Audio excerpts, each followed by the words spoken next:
ঈদের দিনে কি করলাম? আসসালামু আলাইকুম বন্ধুরা। কেমন আছেন আপনারা সবাই? আশা করি সবাই ভালো আছেন। আমিও ভালো আছি।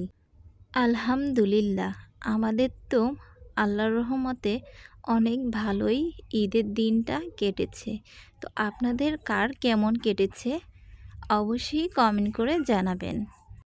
তো প্রথমেই সকালে উঠেই হাত মুখ ধুয়ে পরিষ্কার হয়ে এরপরে লুডুস রান্না বসিয়ে দিয়েছিলাম। লুডুস রান্না করেছি, তারপরে করেছি চটপটি সিদ্ধ করেছি। তো চটপটিগুলো একবারে অনেকগুলো রান্না করেছি, কারণ আমরা সবাই চটপটি খেতে পছন্দ করি। আর এখানে লুডুস রান্না করেছি, আর এই যে চটপটির সব রকমের আয়োজন করেছি। আর সবচেয়ে প্রিয় আর মজার হচ্ছে এই যে তেঁতুলের রসটা। এই যে তেঁতুলের যে রস বা চাটনি যেটাই বলুন, এটা কিন্তু খুব মজা করে বানাতে হয়, না হলে কিন্তু ভালো লাগে না চটপটিটা খেতে। তো বন্ধুরা, এরপরে এই যে ফিশ ফ্রাই করেছি। তো বড় বড় মাছের পিসগুলো ফিশ ফ্রাই করেছি।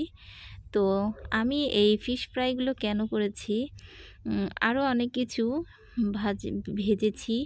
পটল ভাজি করেছিলাম, কারণ আপনাদের ভাইয়া গরুর গোশ খাবে না, তার জন্য আলাদাভাবে রান্না করতে হচ্ছে। এরপরে এই যে দেখতে পাচ্ছেন একটু ঝোলালা। তো এই যে আলু দিয়ে গরুর মাংস একটু ঝোল করা খুব পছন্দ, এজন্য এইভাবেই রান্না করেছি।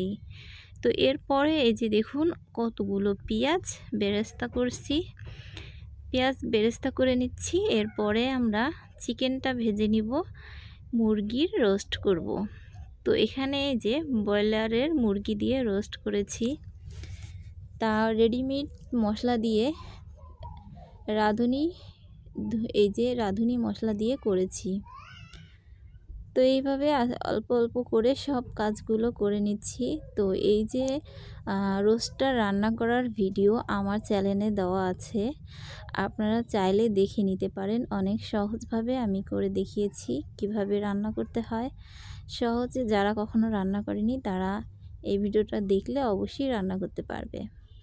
তো রোস্ট পোলাও যেহেতু করেছি, এজন্য রোস্ট করেছি। রোস্টও পোলাওয়ের সাথে খেতে অনেক ভালো লাগে, আর রোস্টটা অনেক পছন্দ করে বাসায়।